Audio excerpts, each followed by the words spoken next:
Hello and welcome to Faithfully Stampin' with Jennifer Helm. I am Jennifer Helm, the Faithful Stamper, and I'm an independent demonstrator with Stampin' Up. Today I have for you something a little bit different. I was away for the weekend crafting with girlfriends, so I didn't have all the usual prep time to plan a card, but I wanted to do a challenge on my Facebook group, or Facebook page, which is the Faithful Stamper. If you haven't checked that out, I'd love for you to do that. But I have these challenge dice, and from time to time, I will roll the dice and then challenge my viewers to make a card featuring as many of these elements as they can, and then I draw a random winner. So last week, I drew these elements. A masculine card that was in the neutral color family, that was a fun fold, and had paper piecing and embellishments. So I thought, okay, what can I pull together over the weekend? So I did some looking for easy masculine fun folds, and I came up with this one. This is from Samantha Clayton, and she said that she got the idea from Patsy Wagoner. This is an easy twist and fold card. And so this was my first sample that I came up with. This isn't quite the card that we're creating tonight, but it's close. Very close. Now, you can see it's a little bit different. It has a pocket on the inside. You could slip a gift card in there or a thin pack of gum if you wanted to. You can see it's an odd shape. So I made this sample and I thought, this is great. I love this card. Except I needed 12 by 12 paper, which I don't have a ton of colored 12 by 12 paper. I don't scrapbook a lot. So that was one little stumbling block. But the biggest stumbling block was I don't have an envelope that this card would fit in. It's bigger than your typical envelope size. As you can see here, no matter which way I turn it, it's not going to fit. And I thought, I could probably, just order some bigger envelopes. And my friend Mel said, could you maybe scale it down to get it to fit in a regular envelope? And so I said, maybe. So through a little bit of trial and error, I did just that. So I am going to present to you my scaled down easy twist and fold card. And this one, landslide, will actually fit in an envelope. Now it will not fit like a standard card. You can see it hangs over the corner a little bit over here. But if we turn it just a bit so the point goes in first or last, it will fit in a card, a regular card envelope. So let me show you how to make this. This one, I believe you could still put a gift card in. It might have to slide down this way a little bit to be completely hidden, but it would still work. And this might look complicated, but it really isn't. I'm going to show you how simple it is to make this card. So first of all, I'm going to bring over my paper trimmer scorer, and we have to start with our card base. So if you're taking notes, here you go, or take a screenshot. So our card base is 4 1/4 by 11. So you can get 2 of these from one 8 1/2 by 11 sheet of cardstock. This is crumb cake, in case I didn't mention that. What we are going to do is we are going to score from the bottom left up to the top right. And then fold it in half. So from the bottom left up to the top right. And this was another plus for making this card because the 12 by 12 paper, that sheet was, I think, 6 by 12. I could not get it to fit in any scoring tool that I owned. And so I ended up just using my stylus and a ruler, and it was a little fussy, and I don't like to show you fussy things on my video. I want you to think, that's so easy, I can do it. All right, so I made that score from the bottom left up to the top right. And what we're gonna do, we're just gonna fold back on this score line. So we've kind of got this really interesting shape. You can fold this with your bone folder if you want. And then what we're going to do is I rotate it around. So my pockets are on the inside and then the front. And we need to fold this in half. Now I couldn't quite finagle the score line that the ladies did to mark the halfway point, but I kind of like to just bend my cardstock a little bit and then fold it. I match up my corners and hold them in place, and I'm just gonna walk my fingers gently back and give this a press, and then come back with my bone folder and press that crease. And that is my card base. Not too complicated, right? So let me show you how we're going to decorate it. First up, you need a piece of designer series paper that is 4.5 inches wide by 4 inches tall. This is going to go on the front panel, the large top panel. It's also the same size that we need for the panel inside. So I have cut a panel of basic white that's 4.5 by 4 as well. We will need our paper trimmer just to cut some of the paper. No fancy cuts, we're all just doing diagonal cuts. But one thing I would recommend that you do, if you have a directional print, you'll need 2 of these. Well, actually, not really. If you're making 2 of them, like 2 cards at once, you will need 2 of these pieces if you have a directional print, because the other half of the paper would be upside down. But my recommendation is, before you go cutting anything, lay this on top of your card, because you will be able to see with your own eyes that you cover the paper corner to corner with that 4.5 inch side at the top. And I say this because if you accidentally cut your paper like this, and I did that once, you won't be covering the entirety of the card front, and it just won't have the same look. So you definitely want to make sure that you've double checked any directional print paper and that you've got the right side. And so I'm going to cut from this corner down to this corner. So I just line my tips of my paper up in the cutting track, point to point. And then I like, when I have point to point like this, sometimes if you run your cutting blade along it, you'll catch it and bend the paper.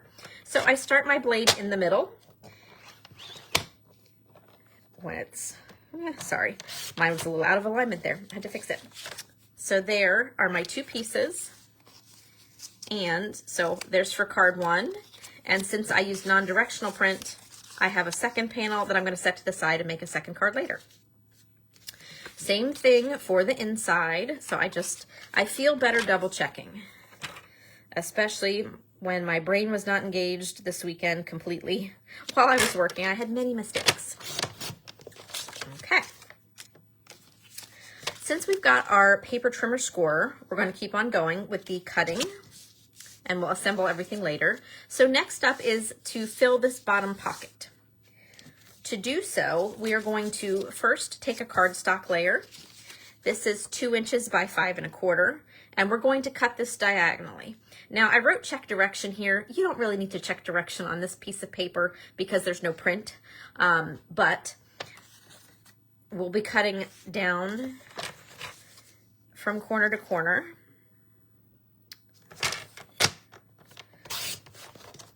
So again, we have 2 pieces.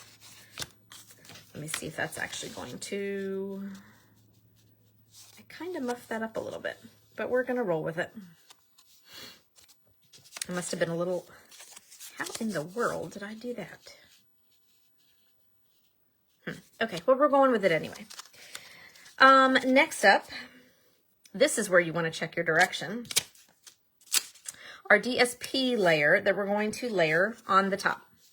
This is 1 3/4 inches tall by 4 7/8 inches wide. And we're going to cut diagonally. We want it to go this way. This is where it's important to check direction, because if you cut the other way, it just won't work with your paper. I'd have to flip it over and use the other side, which in this case wouldn't be too bad, but if you've got something specific, I hate nothing more than wasting paper. Let's see if I can do this one correctly.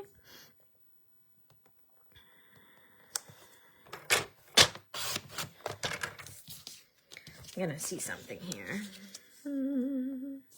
Nope, you know what? I'm not gonna fool with it because I'll probably just make it worse. And I'm not gonna run across the room for cardstock at this moment. All right, so let's start assembling our little squirrel card. What I'm gonna start with is the inside, and I'm going to bring over my this is my Stampin',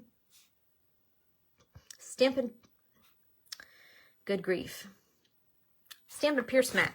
Whew, that was hard. You can tell it's late on a Monday. Okay. So I'm gonna open the card up.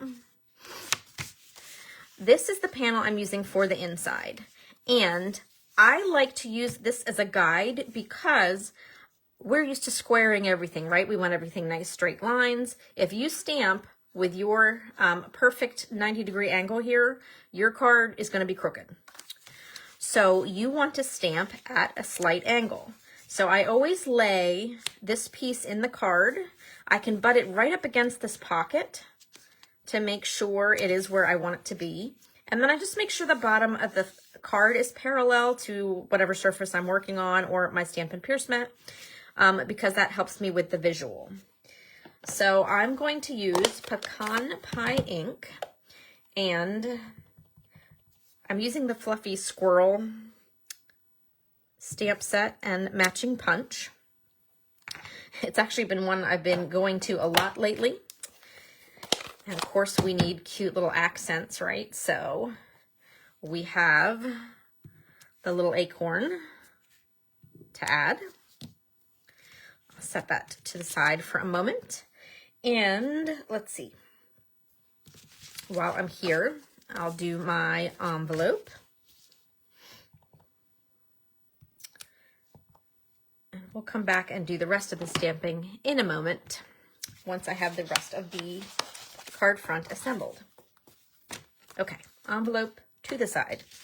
Back to the card. Now, you can use adhesive of choice on this. I am a tape runner girl, but these little corners can be a little finicky, so I brought my silicone craft mat over because that way I can run all the way to the edge or even off the edge to make sure I get glue on those corners and I'm not mucking up my work surface. So I'm going to bring this up again, use that. I'm going to hold it down here so I can line my card up against it and not have a gap. There we go. Now I'm going to flip and do the same thing on the front with my layer of Designer Series paper. Making sure I get close to all those corners. And see, my glue's not even sticking, so I don't have to worry about mucking up my card. Okay. Now we're going to layer these two pieces together.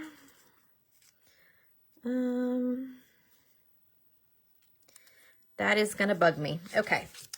If you don't mind, hold on for 1 second. Let me grab a piece of Early Espresso cardstock. Thankfully, I have some not too far, and let's see. We'll cut 5 1/4 by 2.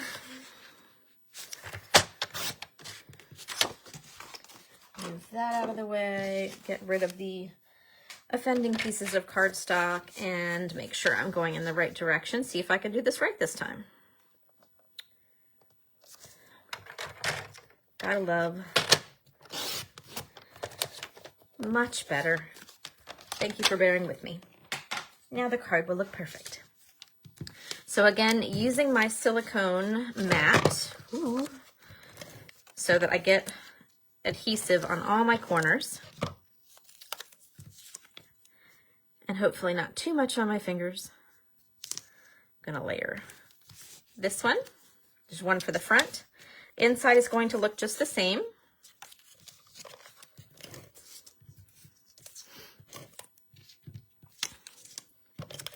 And then, once these two are layered together, one of them is going to go on the inside of the card. If you use liquid glue, you will have the flexibility to move the paper a little bit, but I typically manage with a tape runner. All right, so here, if you don't want to use a gift card holder, you can go ahead and put adhesive on all of these panels and then fold it. Now I'm going to leave this open for a gift card holder. So I'm just going to put adhesive on this panel so I can glue down the front of the card. I just caution you with that because I totally glued one of these shut earlier while I was making samples. Now you could leave the front pocket open as well and maybe create a tag you could work it into your card design. I decided not to get that fancy since I was making cards in the masculine realm.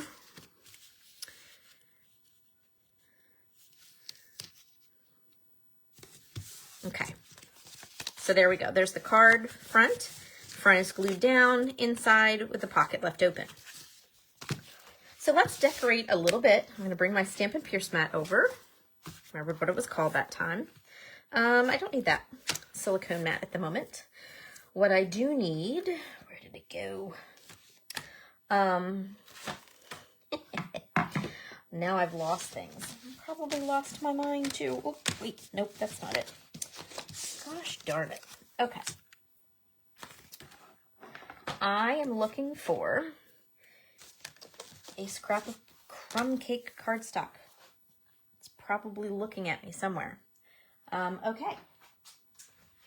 1 second. This is called, thank goodness I've got my cardstock close at hand. Don't know how I lost it that fast. Oh, aha! Sorry. Whew. It was on top of my stamp cleaner lid, which had flipped up. So it took the paper with it. Okay, sorry about that. All right. Scrap of crumb cake was what I was looking for. And I am going to use our Fluffy Squirrel bundle and the adorable stamp that coordinates with the punch. So there's the outline done in pecan pie. I'm going to stamp the inside of the squirrel, the detail, in crumb cake. And this is a 2-step stamp, so I can line it up. I probably make it look harder on camera because, pretty good. I'm trying not to hit my head on my camera stand when I do that. All right. So now I can punch out my squirrel, and this does punch out the little acorn as well, which is so cute, and we're going to play with that in just a second. I had an idea after my Facebook Live. So there's my little squirrel. One more piece of stamping.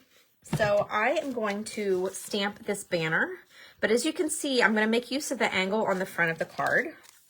So I'm going to take my stamp and early espresso ink, but I'm going to stamp all the way to the left on my banner, and then I'll be able to cut off the other end. All right, I'm going to close up my ink pads because I'm done stamping, and at the rate I'm going, I'm bound to knock something into the ink. Okay, so here's my card front. I'm going to glue this on flat so I can trim it.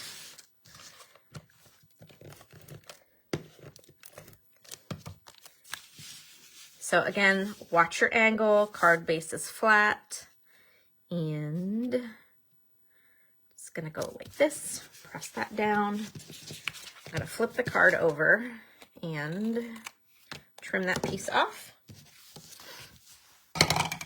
Now here's my little squirrel. Now, this is where I laugh at myself because when I was putting my samples together, I was oh so careful about my dimensional placement.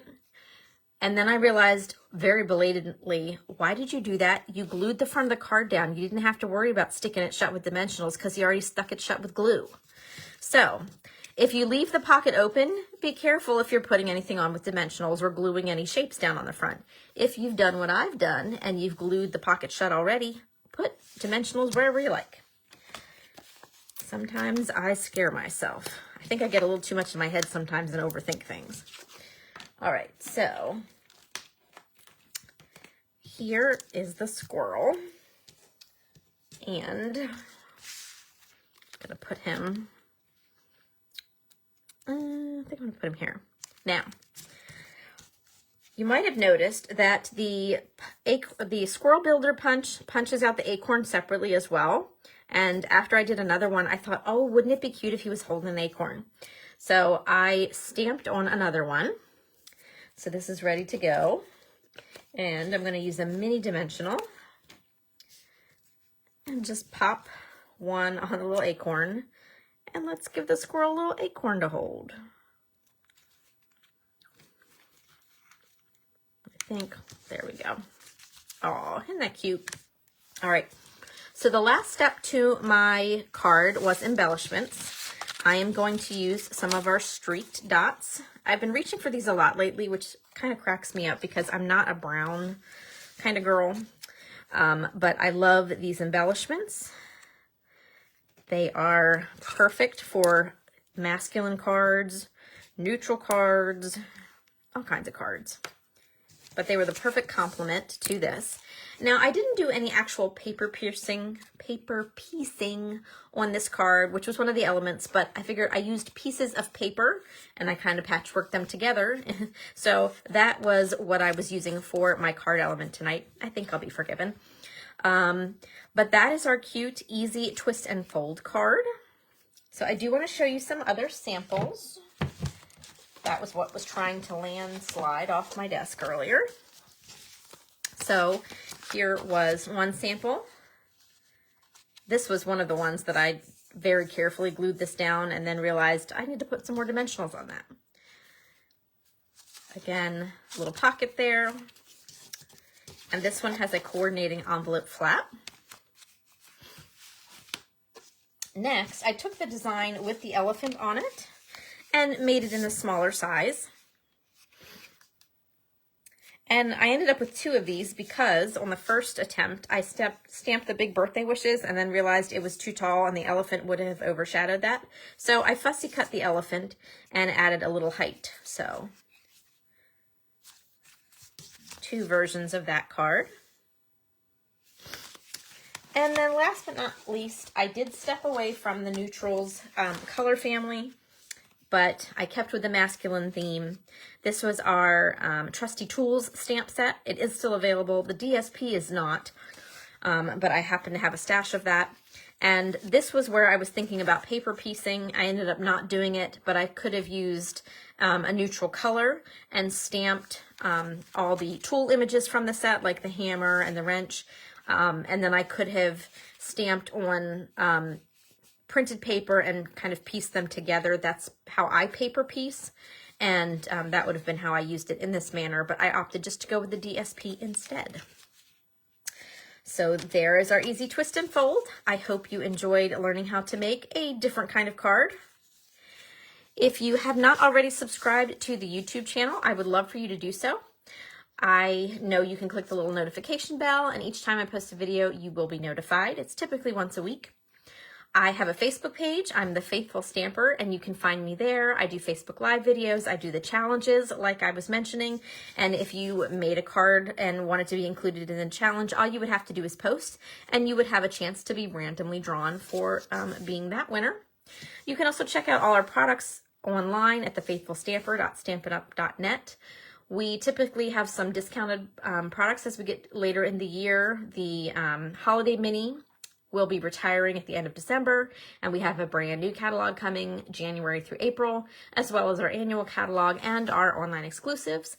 And if you are a fan of paper catalogs like I am, and you do not have a demonstrator that you are currently working with, please feel free to reach out to me if you would like a paper catalog, and I will be happy to get one to you.